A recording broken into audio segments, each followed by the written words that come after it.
এই বোম্বে হালুয়াটা মাত্র 20 মিনিট সময়ে আপনারা চাইলে বাসায় বানিয়ে নিতে পারবেন। আর এই হালুয়াটা এত বেশি মজার হয়, আর রেসিপি তো একদম সহজ। তাহলে চলুন দেখে নিই কীভাবে আমি বানিয়েছি আজকে হালুয়াটা। প্রথমে যে একটা বোলে আমি নিয়েছি 1 কাপ হচ্ছে কর্নফ্লাওয়ার, পানি দিয়ে দিব আমি নর্মাল টেম্পারেচারের পানি 2 কাপ। এখন খুব ভালো করে এই কর্নফ্লাওয়ারটা আমি মিক্স করে নিচ্ছি।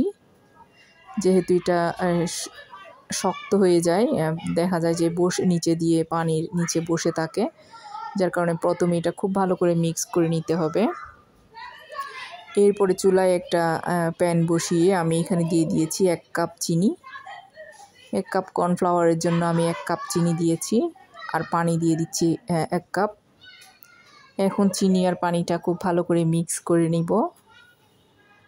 জাস্ট চিনি আর পানিটা মিক্স হলেই হয়ে যাবে। চুলাটা জ্বালিয়ে দিয়েছি মিডিয়াম হিটে।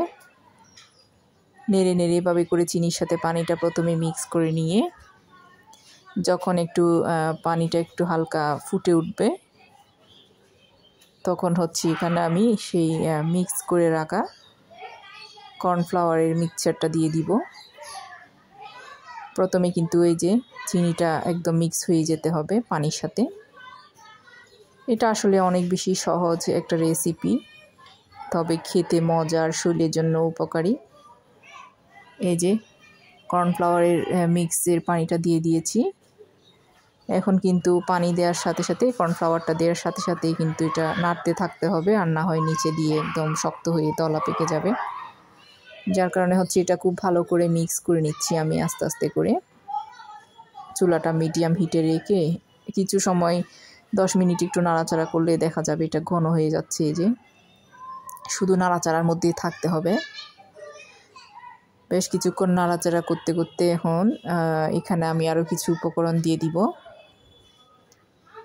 দেখুন আস্তে আস্তে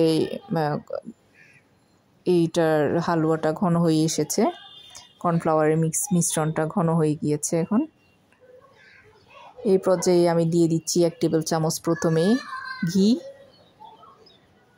একটু পরপর ঘিটা দিব, আর হচ্ছে নাড়তে থাকতে হবে। লবণ দিয়েছি 1 চিমটি পরিমাণে, আর হচ্ছে এই যে ফুড কালার দিয়েছি আমি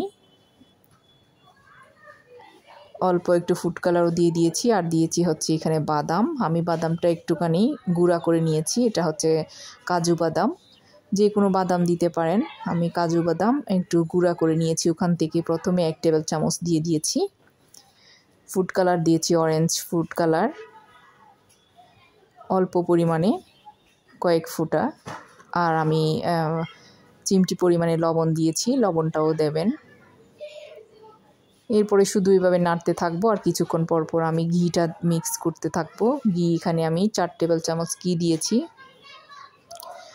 ঘিটা কিন্তু দিতে হবে, 4 টেবিল চামচ পরিমাণে ঘি দিয়ে আমি শুধু এটা নাড়তে থাকবো। নাড়তে নাড়তে দেখা যাবে যে এটার ঘনত্ব হয়ে গিয়েছে। ঘনত্বটা যেমন হালুয়ার ঘনত্ব যেটা, সেটা এসে যাবে। এই যে এভাবে করে একটু পরপর ঘি দিয়ে জাস্ট নাড়ার মধ্যে থাকতে হবে। ঘিটা দিলে দেখা যাবে যে প্যান থেকে আস্তে আস্তে এই হালুয়াটা উঠে আসছে। এই যে দেখুন কালারটাও স্বচ্ছ হয়ে গিয়েছে। এখন হচ্ছে আমি এইভাবে নেড়েচেড়ে কিছু সময় নেড়েচেড়ে নেওয়ার পর, যখন 4 টেবিল চামচ ঘি দিয়ে একদম সম্পূর্ণগুলো মিক্স করে এইভাবে নেড়েচেড়ে হয়ে গিয়েছে, তখন হচ্ছে আমি দিচ্ছি 1/2 চা চামচের মতো এখানে এলাচ গুঁড়া।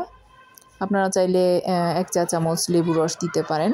আমি লেবু রস দিই নাই, আমি এলাচ গুঁড়াটা দিয়েছি। লেবু রস দিলেও কিন্তু খেতে ভালো লাগে, লেবুর একটা ফ্লেভার আসবে। আমি এলাচ গুঁড়াটা দিয়ে আবার ভালো করে মিক্স করে নিচ্ছি। এখন জাস্ট নামিয়ে আমি হচ্ছে যে ডিশ সার্ভিং দিচ্ছে, আমি এটা হালুয়াটা সেট করব। এই ডিশে আমি এভাবে করে যে কিছুটা ঘি স্প্রেড করে নিয়েছি। আমি ঘিটা এখানে খুব ভালো করে মেখে নিয়েছি। তারপর হচ্ছে এই যে হালুয়ার মিশ্রণটা ঢেলে দিলাম। এখন জাস্ট হালুয়ার মিশ্রণটা একটু সমান করে দিয়ে আমি আরও কিছু বাদামের গুঁড়া দিয়ে দিব, বাদাম কুচি যেটা করে রেখেছি, কাজু বাদাম, সেটা আমি উপরে দিয়ে দিব জাস্ট সৌন্দর্যের জন্য। এই যেভাবে করে দিয়ে এটা হচ্ছে আমি ঠান্ডা হতে দেব। ঠান্ডা হয়ে যখন সেট হয়ে যাবে তখন এটা আমি কেটে দেখাবো আপনাদেরকে। এটা নর্মাল ফ্রিজও রাখতে পারেন অথবা নিচে রাখলেও দেখা যাবে এটা সেট হয়ে গিয়েছে।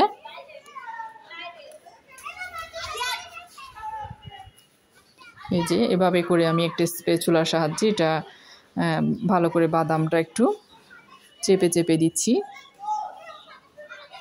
এখন আমি এটা রেখে দিব বেশ কিছু সময়, মিনিমাম 2 ঘন্টার জন্য আমি এটা নর্মাল ফ্রিজে রেখে দিব। এরপরে হচ্ছে আমি আপনাদেরকে কেটে দেখাবো। এই যে আমি সাইডটা প্রথমে একটু কেটে নিয়েছি, এরপরে মাঝখান থেকে এভাবে করে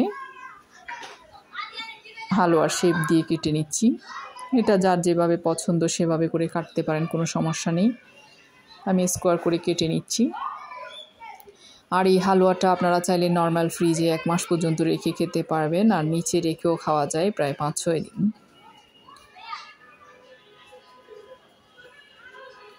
এই হালুয়াগুলো আসলে দেখা যায় যে দোকানে অনেক বেশি দাম দিয়ে বিক্রি করে, অথচ সেই হালুয়াগুলো আমরা অল্প খরচে খুব সহজে বাসায় বানিয়ে বাচ্চাদেরকে খাওয়াতে পারি, গেস্টদেরকে খাওয়াতে পারি, নিজেরা খেতে পারি। খুবই মজার, এই যে খুবই শৌখিন একটা জিনিস আসলে হালুয়াটা, কম বেশি সবাই পছন্দ করে। আর যে কোনো পরবের সময় তো এটা খুব বেশি জনপ্রিয়। যাই হোক, রেসিপি ভালো লাগলে একটা লাইক করবেন, সাবস্ক্রাইব করবেন আমার চ্যানেলকে। আর ফেসবুক থেকে যারা দেখবেন আমার পেজটাকে ফলো করে দেবেন, লাইক করে দেবেন, শেয়ার করবেন। এই যে দেখুন কতটা পারফেক্টলি হয়েছে হালুয়াটা, কত সুন্দর হয়েছে, খেতে কিন্তু ভীষণ মজার হয়।